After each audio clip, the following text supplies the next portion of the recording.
Hello friends, welcome to பங்குச்சந்தை YouTube channel. இன்னைக்கு இந்த சேனல்ல நம்ம என்ன பார்க்க போறோம்னா, நம்ம இந்திய பங்குச்சந்தை ஒரே ரத்த கலரியா போயிட்டு இருக்கு. கடந்த ஒரு வாரமாவே பாத்தீங்கன்னா மார்க்கெட் பாத்தீங்கன்னா தொடர்ந்து வீழ்ச்சி அடைந்துட்டே வருது. அதாவது கடந்த 14 மாசத்துல இல்லாத அளவுக்கு இந்திய பங்கு சந்தையோட மூலதனம், அதாவது மார்க்கெட் கேபிட்டல் சொல்லுவாங்க, அது கிட்டத்தட்ட ரூபாய் 4 டிரில்லியன் கீழே சரிஞ்சிருக்கு. இந்த சரிவுக்கு முக்கியமான காரணங்கள் என்ன? இதை பத்தி டீட்டெயிலா இந்த வீடியோல அனலைஸ் பண்ணலாம். அது அடுத்ததா மிஸ்டர் ஆனந்த் சீனிவாசன் ரெக்கமெண்ட் பண்ண ஸ்டாக்ஸ் எல்லாமே பாத்தீங்கன்னா ஒரு அதாள பாலத்துக்கு போயிட்டு இருக்கு. எக்ஸாம்பிளா சொல்ல போனா Natco pharma, Manappuram finance, IndusInd bank, Tata motors, பிஜி இல்விட், இந்த ஸ்டாக்லாம் உங்ககிட்ட ஹோல்ட் பண்ணி வச்சிருக்கீங்களா? இப்ப நம்ம இந்த ஸ்டாக்லலாம் என்ட்ரி ஆகலாமா, இல்ல என்ன செய்யலாம்? அதை பத்தி டீட்டெயிலா இந்த வீடியோல பார்க்கலாம். வீடியோவை ஸ்கிப் பண்ணாம பாருங்க. அதுக்கு முன்னாடி இந்த வீடியோ யூஸ்ஃபுல்லாகவும் இன்ஃபர்மேட்டிவாகவும் புதுசாகவும் இருந்துச்சுன்னா என்னோட வீடியோக்கு லைக் பண்ணி ஷேர் பண்ணுங்க, கமெண்ட் பண்ணுங்க. இப்போ வாங்க வீடியோக்குள்ள போகலாம். உலக அளவில் பார்த்தீங்கன்னா 5வது மிகப்பெரிய பங்கு சந்தைனா நம்ம இந்திய பங்கு சந்தை தான். இந்த 2025ல் உலக அளவில் ஒரு மிக மோசமான சந்தை மூலதனம் பார்த்தீங்கன்னா நம்ம இந்திய பங்கு சந்தை அடைஞ்சிருக்கு. அதாவது கிட்டத்தட்ட 18.33% சரிந்ததா ப்ளூம்பெர்க் நிறுவனம் அவங்களுடைய ஆய்வறிக்கை வெளியிட்டிருக்காங்க. ஆனா இப்ப இந்திய பங்கு சந்தையோட சந்தை மூலதனம் 3.99 ட்ரில்லியனா இருக்கு. இதுக்கு முக்கிய காரணம் என்னன்னா, அமெரிக்கா டாலருக்கு எதிரான நம்ம இந்திய ரூபாயோட மதிப்பு கிட்டத்தட்ட 1.5% வரைக்கும் வீழ்ச்சி அடைந்திருக்கு. இந்த ஆண்டு பாத்தீங்கன்னா இந்திய பொருளாதார வளர்ச்சியும் ரொம்ப குறைஞ்சிட்டே வருது. இது இல்லாம எஃப்ஐஐ ஃபாரின் இன்ஸ்டிடியூஷனல் இன்வெஸ்டரோட ஷேர்ஸ் பாத்தீங்கன்னா நம்ம இந்திய பங்கு சந்தையிலேருந்து கிட்டத்தட்ட கேஷ் மார்க்கெட்ல $10 பில்லியன் மேல வெளியே எடுத்துட்டாங்க. அதனால தான் நம்ம இந்திய பங்கு சந்தை தொடர்ந்து சரிஞ்சிட்டே வருது. அது இல்லாம அமெரிக்க அதிபராக பொறுப்பேற்ற டொனால்ட் ட்ரம்பினோட பல்வேறு வரி விதிப்பு முறைகள் அறிமுகப்படுத்தி வருவதனால இந்திய பங்கு சந்தை பார்த்தீங்கன்னா ஒரு பெரும் பதட்டத்துல போயிட்டு இருக்கு. இன்னைக்கு அமெரிக்காவோட சந்தை மூலதனம் 3% வரைக்கும் உயர்ந்திருக்கு.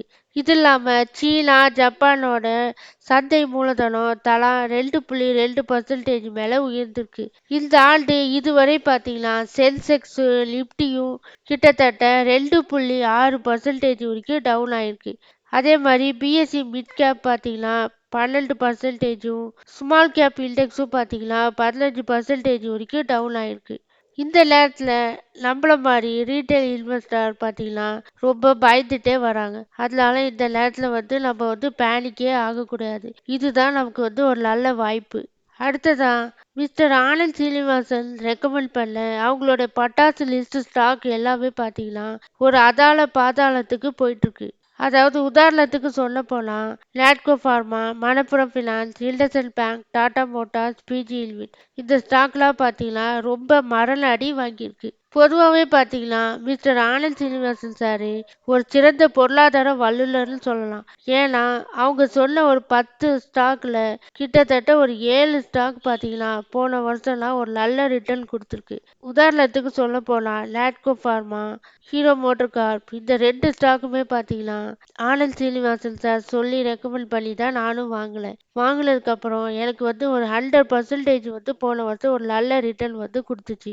அதுக்கு அடுத்ததா சிப்லாவும் பார்த்தீங்கன்னா ஒரு 45% வரைக்கும் ஒரு நல்ல ரிட்டர்ன் கொடுத்துச்சு. அது இல்லாமல் கோல்டு இடிஎஃப்பும் பார்த்தீங்கன்னா இன்னைக்கு வரைக்கும் நான் ஹோல்ட் பண்ணிட்டு வரேன். அதெல்லாம் பார்த்தீங்கன்னா ஒரு நல்ல ரிட்டர்ன் கொடுத்துட்டு வருது. மிஸ்டர் ஆனந்த் சீனிவாசன் சார் சொன்ன கோல்டோட ப்ரிடிக்ஷன் பார்த்தீங்கன்னா கரெக்டாக இருக்கு. அதே மாதிரி இந்த Natco pharma, Manappuram finance, IndusInd bank, Tata motors, பிஜி இல்விட், இந்த ஸ்டாக்குமே பார்த்தீங்கன்னா எல்லாமே ஒரு சில காரணங்கள்னால தான் இறங்கிட்டு வருது. அதாவது பல காரணங்கள் இருக்கலாம். சில நிறுவனம் பார்த்தீங்கன்னா அவங்களுடைய Q3 ஏர்னிங்ஸ் சரியா கொடுக்கல. சேல்ஸ், நெட் ப்ராஃபிட்லாம் நாட்கோ ஃபார்மாவில் ரொம்ப டவுன் ஆயிருக்கு. இதே மாதிரி பல காரணங்கள் சொல்லலாம். எனக்கு தெரிஞ்சு இந்த ஸ்டாக்லாம் பார்த்தீங்கன்னா ஃபண்டமெண்டலி ஒரு நல்ல ஸ்டாக்கு. நீங்கள் லாங் டேர்முக்கு ஒரு 5 வருஷம் இல்லை 10 வருஷம் ஹோல்ட் பண்ணீங்கன்னா ஒரு நல்ல ரிட்டர்ன் கொடுக்க வாய்ப்பு இருக்குன்னு நான் நினைக்கிறேன். அதனால இந்த ஸ்டாக்ல நான் நீங்க ஹோல்ட் பண்ணுங்க.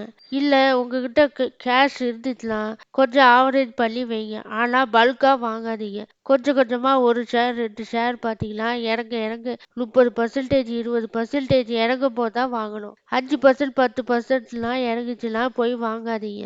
ஏன்னா மார்க்கெட் ரொம்ப டவுன்ல போயிட்டு இருக்கு. அதனால இந்த ஸ்ட்ராட்டஜி ஃபாலோ பண்ணி நீங்க வாங்கி உங்களோட போர்ட்ஃபோலியோல ஆட் பண்ணிட்டு வந்தீங்கன்னா உங்களுக்கு ஃபியூச்சர்ல ஒரு நல்ல ரிட்டர்ன் கொடுக்க வாய்ப்பு இருக்குன்னு நான் நினைக்கிறேன். நேட்கோ ஃபார்மா பார்த்தீங்கன்னா கிட்டத்தட்ட 5 நாள்ல 32% வரைக்கும் டவுன் ஆயிருக்கு. அதே மாதிரி டாடா மோட்டார்ஸும் பார்த்தீங்கன்னா கடந்த 6 மாசத்துல 36% வரைக்கும் டவுன் ஆயிருக்கு. அடுத்ததா மணப்புரம் ஃபினான்ஸும் பார்த்தீங்கன்னா கடந்த 5 நாள்ல 11.26% வரைக்கும் டவுன் ஆயிருக்கு. இண்டஸ்இண்ட் பேங்க்கும் பார்த்தீங்கன்னா கடந்த 6 மாசத்துல -23.54% வரைக்கும் டவுன் ஆயிருக்கு. அதுக்கு அடுத்ததா power grid infrastructure investment trust, இந்த ஸ்டாக்கு பார்த்தீங்கன்னா கடந்த 1.5 வருஷமா நானும் இந்த ஸ்டாக் ஹோல்ட் பண்ணிட்டு இருக்கேன். கடந்த 1.5 வருஷமா எந்த ரிட்டர்னும் கொடுக்கல. ஆனா டிவிடெண்ட் மட்டும் வருது. டிவிடெண்ட்டுக்காக நீங்க வாங்கணும்னு நினைச்சீங்களா இந்த ஸ்டாக்கை வேணா ஹோல்ட் பண்ணலாம். இந்த ஸ்டாக்கு கடந்த 1 வருஷத்துல 16% மேல டவுன் ஆயிருக்கு. பொதுவா நம்ம மார்க்கெட்ல பாத்தீங்கன்னா இந்த சரிவை பார்த்து நம்மள மாதிரி ரீட்டைல் இன்வெஸ்டர் பாத்தீங்கன்னா ரொம்ப பயந்து போயிருப்பாங்க. இந்த சரிவு தான் பாத்தீங்கன்னா நமக்கு ஒரு நல்ல ஆப்பர்ச்சுனிட்டி. ஏன்னா எந்த ஒரு ஸ்டாக்கும் பாத்தீங்கன்னா அது கீழே இறங்கும் போது தான் நமக்கு வாங்கணும். அப்படி வாங்கினாதான் மார்க்கெட் திரும்ப மூவ் ஆகும்போது அந்த ஷேர் பிரைஸ் ஏறும்போது நமக்கு ஒரு நல்ல ரிட்டர்ன் கொடுக்கும். உதாரணத்துக்கு கோவிட் சுச்சுவேஷன்ல நிறைய இன்வெஸ்டர் பார்த்தீங்கன்னா இதே மாதிரி பயந்துட்டு இருந்தவங்கலாம் ஏமாந்துட்டாங்க. அந்த நேரத்தில் தைரியமா லட்சக்கணக்கில் இன்வெஸ்ட்மெண்ட் பண்ணவங்கலாம் இன்னைக்கு கோடீஸ்வரன் ஆயிட்டாங்க. அதனால நமக்கு ஒரு நல்ல வாய்ப்பு. அதே மாதிரி இப்பவும் பார்த்தீங்கன்னா மார்க்கெட் நமக்கு ஒரு நல்ல வாய்ப்பை கொடுத்துட்டு வருது.